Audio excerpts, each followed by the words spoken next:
Morning church, apat na araw na lang at magpapalit na po ang kalendaryo. No? Amen po ba? Sino excited? Ba, marami excited. No?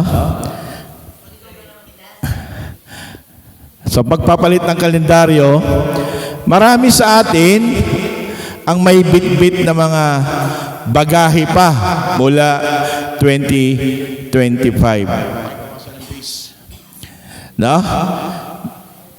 Yung mga bagahe ng 2025, kakamali, mga panghihinayang o mga sugat sa puso. No? Ngunit ang huling linggo nito ay hindi lamang pagtatapos. Ito ay isang paanyaya sa atin ng Diyos na magbitiw sa mga bagay na nakakahadlang sa paglago ng ating pananampalataya. Sabi sa Pilipos, no? 3:13, nakalimutan ang nasa likuran at tinutungo ang nasa unahan. So ano man yung mga bagahay natin sa likod, kalimutan na po natin yan. No?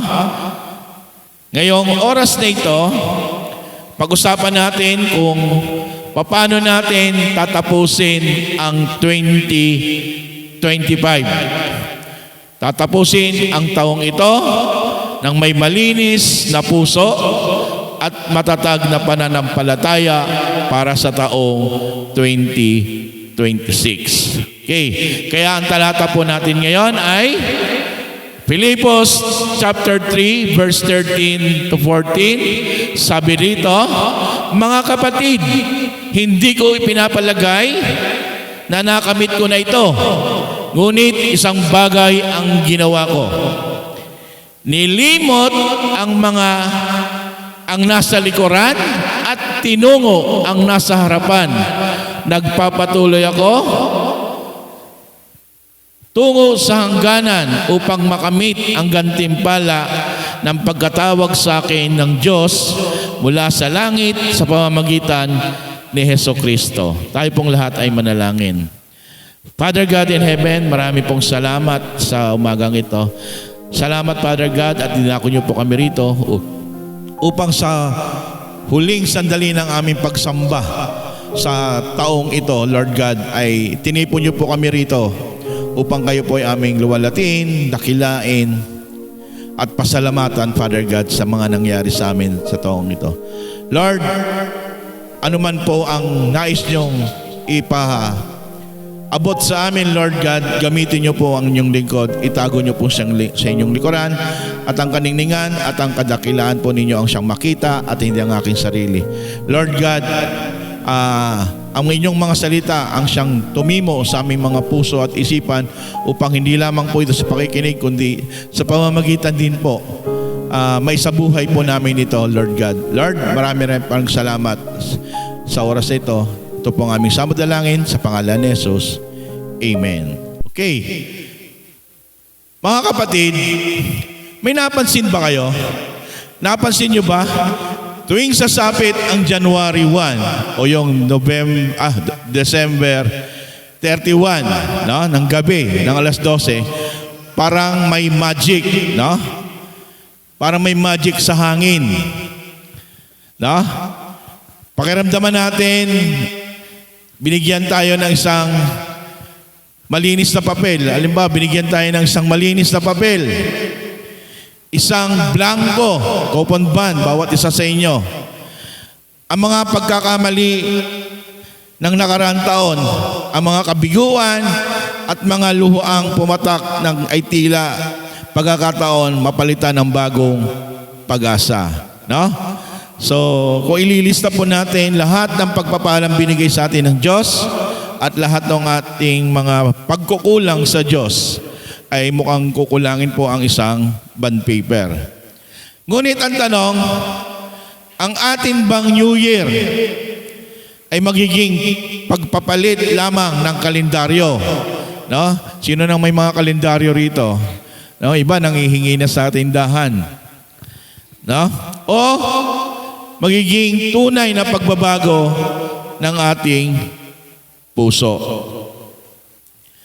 Ngayong umaga, pag-usapan natin na kay Kristo, hindi lang tayo binibigyan ng bagong taon, binibigyan tayo ng bagong buhay. Sabi nga kanina, bagong buhay kasi mag-birthday na naman.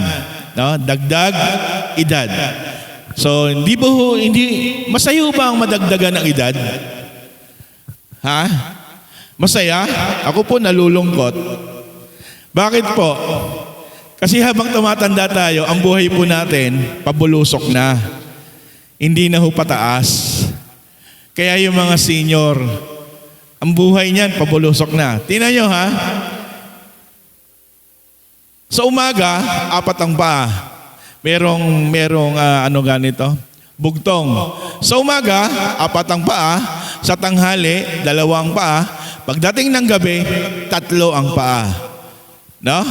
So pag-isipan nyo po yan. Anong ibig sabihin yan? Nung tayo isinilang dito, sa umaga, 4 ang paa. Kasi ang mga sanggol ay gumagapang. 4 ang paa ang kanilang ginagamit. Pagdating ng tanghali, nung dato na silang lumakad, ilang paa na ginagamit nila? 2 na lang.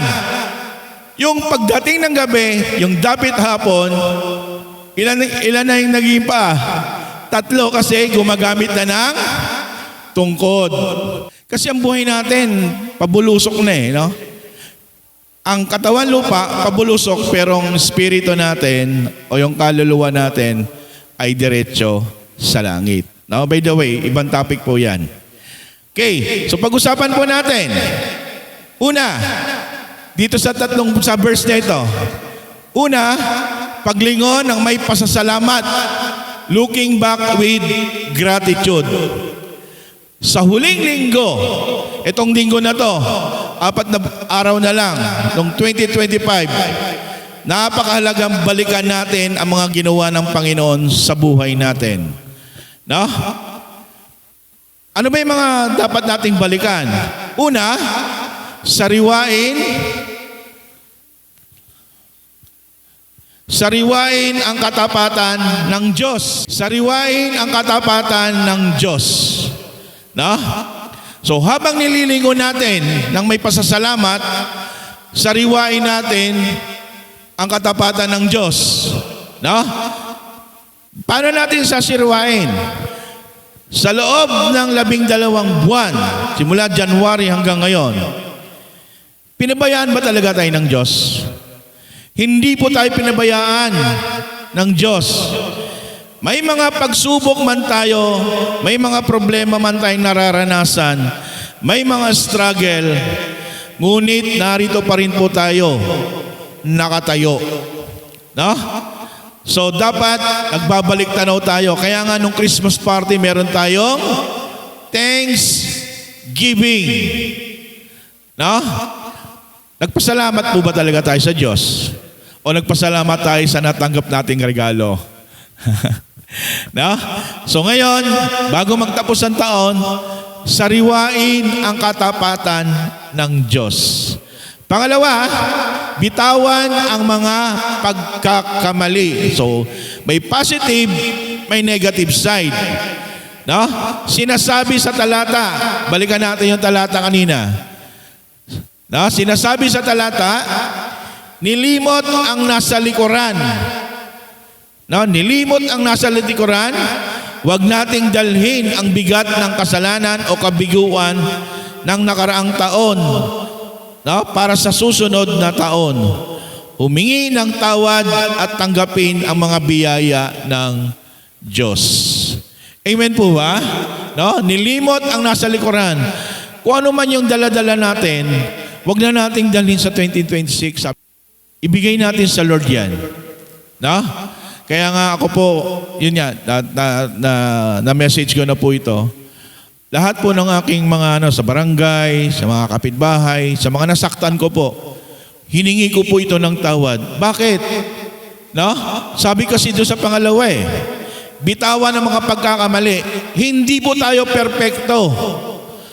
Lagi ho tayo nagkakamali. Huwag lang ho nating sasadyain. So mga kapatid, no? Baka may mga samaan pa tayo ng loob dyan sa ating kapwa o even yung kay pastor. Sa ating pastor, sa mga kapatiran. No? Mamaya, mag-usap-usap po. No? Kailangan natin bitawan yan. No? Dahil yan ang sabi ng talata sa atin. Pangalawa, pagpapatuloy ng may sigasig. Yan, pagpapatuloy ng may sigasig. Pressing on with a purpose. Ang buhay Kristiyano ay hindi huminto sa katapusan ng kalendaryo. Huwag tayong huminto sa katapusan ng kalendaryo. Bakit? Anong sinasabi? Focus tayo sa goal. Ano ba yung goal natin? Sabi ni Pablo, nagpapatuloy ako tungkol sa hangganan. Finishing well. Tapusin natin kung ano yung pinapagawa sa atin ng Diyos. Hindi porket tapos na ang 2025, wala na rin tayong gagawin. No? Kaya nga mahigpit ang utos ang sabi ni Pablo sa atin, nagpapatuloy ako hanggang sa hangganan. Ano hangganan natin? Anong hangganan? Ang mas makilala si Kristo at maging masunurin sa Kanya. Amen po ba? No? So habang nandito pa tayo sa lupa, dapat magkaroon tayo ng intimate relationship. No? Dapat kinikilala pa natin ng husdo si Kristo. Huwag tayong manatili okay na, kilala na ko na si Kristo. Okay na, saved na tayo. Yes! No? Pero ang tanong ay, gaano mo kakilala si Kristo? Ang iba kasi, nagkakamali doon sa pag na-save na, wala na po tayong gagawin. Yes, tama naman kasi tinapos na ni Kristo, pero hindi tayo stagnant. No? Kaya nga si Paul sabi nga ni Paul, nagpapatuloy ako tungo sa hangganan. Natapos ba ang journey ni Paul nung tinanggap niya si Jesus Christ? Saan nakilala ni Paul si Jesus Christ? Sa Damascus. Diba? Yung daanan ng Damascus. Sino nakabasa ng Biblia? No? Nung naglalakad si Paul sa Damascus, binulag siya. Nung nakilala nung nagpakita sa kanya ang Panginoong Jesucristo, tapos na ba yun? Hindi niya tinapos ni Paul yun. Tinapos ni Paul hanggang hangganan. Kung ano yung pinapagawa sa kanya ni Kristo, yun ang tinatapos niya. Ganon din sa atin mga kapatid. Hindi porket ligtas na tayo, wala na po tayong gagawin. Tatapusin natin, finishing well. Tatapusin natin, hindi nagtatapos ang ating ministry ngayong taon na ito. Kung kailangan nating doblehin o triplehin natin next year. Anong tawag doon sa resolution? Okay. Pagdating ng New Year's resolution, natutupad ba talaga? Mukhang hindi naman yata. Bakit? Hindi kasi nare-review. Gagawa rito simbahan or gagawa sa eskwela o gagawa kung saan-saan. Pagkatupi, wala na. Kalimutan na. Amen po ba? No? Ako nung naging New Year's resolution ko yun, ang makilala si Kristo. Kaya nga yearly talagang tinatapos namin yung Bible. Si Mrs., mga bata, talagang kaya nga ngayon nasa Revelation na po ako. Ilang chapter na lang po ito kasi 4 na araw na lang. So ilang chapter ang Revelation. So kanina Revelation po yung binabasa namin, o binabasa ko. So kailangan matapos, no? So pag natapos ang 31, tapos na rin po ako sa pagbabasa ng Biblia. Pang-ilan na po ito na natapos ko ang Bible? Pang-5. So ibig sabihin, yung New Year's resolution ko 5 years ago pa po. No? Yun po yung, kasi sabi nga doon kanina, kinikilala natin si Kristo. Yung 5 years na pagbabasa ko ng Bible, Ang dami kong natutunan. No? Ang daming pinapaabot sa akin si Kristo. Ang daming pinapaabot sa akin ng Diyos. Sa isang verse, sa isang talata, maraming binabanggit o pinapakahulugan ang Biblia sa atin, ang Diyos, ang salita ng Diyos. Ano pong ibig sabihin nun? Buhay po ang Bible. Ang nakakalungkot, mas marami pa ang oras natin sa ML. Mga kabataan, mas marami pa ang oras natin sa Facebook. Alam mo po ba niya, number 3 tayo sa buong mundo sa paggamit ng social media. Number 3 po tayo. No? Mas matagal pa ang oras natin. Sa umaga, pwede naman tayo magbasa kahit isang chapter. Pero hindi po natin nagagawa yon. No? May mga pagkakataon po talaga na minsan pag nagbasa ka ng Biblia, tamad na tamad ka. Naranasan niyo po ba yon? O hindi niyo talaga naranasan magbasa ng Biblia? No? Kaya nga yung cell group, yung life group ko, may mga assignment to. Ewan ko lang, natapos na yung chapter ng John. Parang hindi pa yata. Oh. No? Focus sa goal. Tapusin natin ang ministry. Amen po ba? No? So, ano ang goal natin? Ang mas makilala si Kristo at maging masunurin sa Kanya. No? Obedience. Hindi yung, okay na, yara naman si Paul. Okay na, ligtas na naman ako eh. No. Hindi ganon. No? Okay. Pangalawa, huwag maging kampante. No? Yan, ito yung sinasabi natin na kampante na tayo kasi ligtas na tayo. Kampante na tayo kasi nandiyan naman si pastor. Bahala na si Jan sa ministry. Andiyan naman si brother Lito. May sasakyan yan eh. Kami wala eh. Kaya na nila yan. No? So, wag maging kampante. Ang year-end ay hindi lang ito bakasyon ng spiritual. Tanda natin. No? Hindi ito bakasyon ng spiritual. Ito ay panahon para mag-recharge at mag-refocus. No? Itong year-end. Ito yung panahon na kailangan natin i-recharge yung sarili. Lord, ano po ba yung mga pagkukulang ko nakaraan? Bakit po ba tamad na tamad ako magbasa ng inyong salita? Bakit po ba tamad na tamad ako at napipilitan lang po akong pumasok sa simbahan? Tamad na tamad at bihira lang din po akong sumunod sa inyo. Ano nga ang pinakamalagang utos ng Panginoon? Sa Great Commission? Go and make disciples. Paulit-ulit na lang po yan, pero nakakalimutan po natin yung pinakamahalagang utos sa atin ng Diyos. Yan po yung pinaka-ordinansa. Kumbaga sa atin ay isa sa ordinansa ng Diyos. Hindi po yan pakiusap ng Diyos. Utos po yan. Go and make disciples of all nations. Ano ba nation natin? Katabi natin, kapitbahay natin, kaibigan natin, no?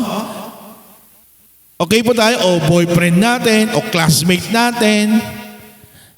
Next, sandali lang naman po itong aking message. Paghahanda para sa bagong taon. Yan. So, ano bang paghahanda natin sa bagong taon? Paputok, pagkain, hindi naman nawawala po yon. No? Pero meron tayong dapat na paghandaan.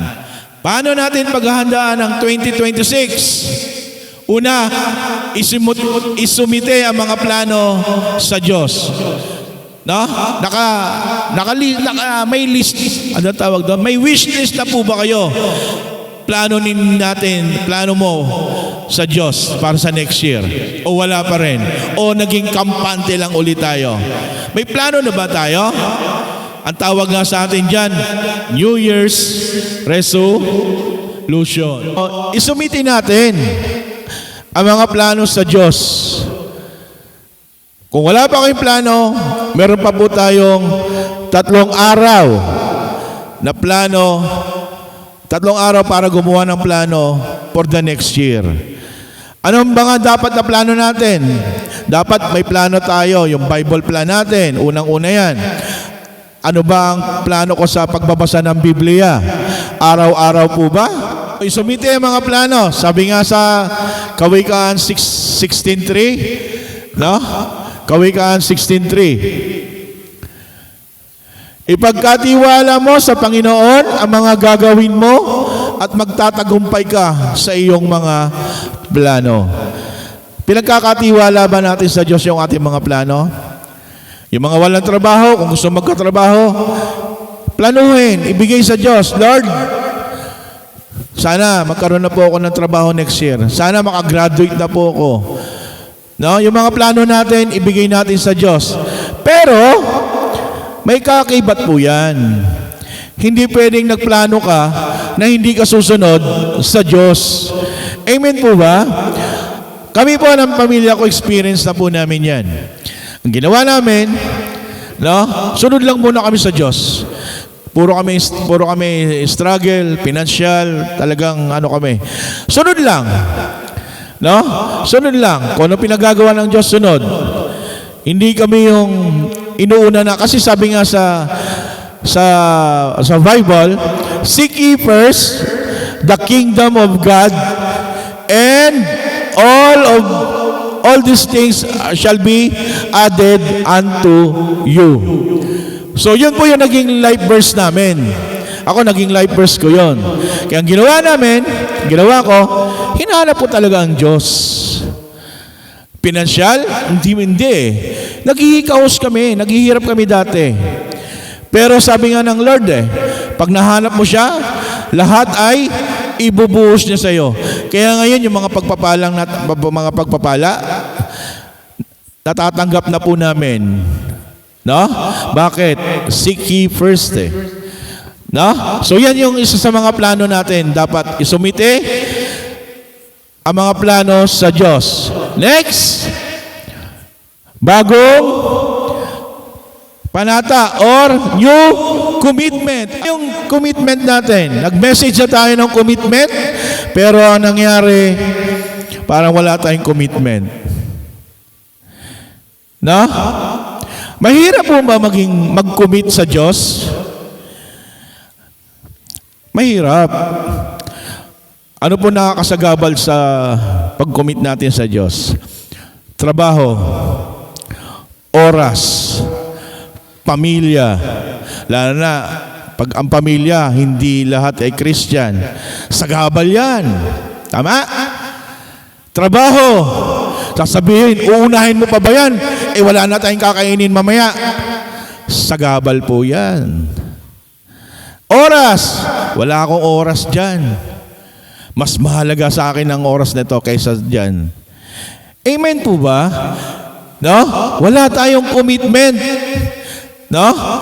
So ngayong magbabagong taon, baliktarin natin. Mag-commit muna tayo bago yung mga ibang bagay. No? Hindi ko sinasabing huwag kayong magtrabaho. Inuutos din sa atin na magtrabaho tayo. Bakit? Kasi gagamitin natin yung ating kikitain sa ministry ng Diyos, sa ating pamilya, at sa iba. No? Kung alam lang natin kung paano gamitin ang pera, grabe ang Diyos sa pagpapala. Ang nangyayari, nawawala ang para sa Diyos, lahat ay para sa atin. No? Kaya tayo binigyan ng trabaho. Tingnan nyo pray tayo ng pray. Lord, bigyan nyo ako ng trabaho. Noong nagkatrabaho, nakalimutan ang Diyos. Pray tayo ng pray na makagraduate. Nung nakagraduate, inuna ang iba. Nag-boyfriend muna. Na? Pray tayo ng pray na matapos yung problema. Nung wala ka ng problema, balik ka na naman sa dati. Nung nagka-problema ka, nasa hospital ka, pray ka na naman. Tapos, Pastor, pwede po bang pakipag-pray? Pa-pray niya naman ako. Nung gumaling ka, hindi ka na naman nakita. No? Wala tayong commitment. Alam niyo po ba ako nung kami, ito na ano namin, nung ako po in hospital, saka si Mrs., wala po akong ginawa sa ospital, kundi kausapin ng Diyos. Yun yung paraan natin na pag tayo in hospital. Di ko sinasabing ma-hospital tayo para kausapin nyo lang ang Diyos, ha? Baka, no? Yun yung nagiging way namin, na way ko. Wala akong ginawa kundi kausapin ng Diyos. Nung ako po 4 na araw na nasa hospital. No? Marami po akong natutunan. Kaya po, pag sinagot ng Diyos ang ating panalangin, huwag naman natin siyang kalimutan. Yung commitment para next year, gawin na natin. Ang problema, pag nag-commit tayo at binigay na, pag nag-pray tayo, binigay na ng Diyos, yung commitment natin ay baliwala na. Naaagaw na tayo ng oras, trabaho, panahon, pamilya, kung hindi lahat ng nasa pamilya ay Christian. No? So naagaw po tayo yan. Minsan nga may battle pa eh. May battle pa sa pamilya. Dito ka sa amin, huwag ka dyan. No? So kailangan, so yung new commitment natin, ito ay higit pa sa New Year's resolution. No? Gumawa tayo ng spiritual commitment. Karamihan sa New Year's resolution, no, ay hindi na ako iinom, hindi na ako magsusugal, hindi na. Walang spiritual commitment. No? Kaya ang new commitment natin for the next year ay yung spiritual commitment. Mas malalim na panalangin, mas tapat na pagbabasa ng Biblia, at mas masiglang paglilingkod sa church. Amen po ba? Kaya, wala na. Okay. So, sa aking pagtatapos, no? Ang pagtatapos ng taon ay hindi lamang katapusan ng mga pahina ng kalendaryo, kundi isang pagkakataon para sa ating bagong simula.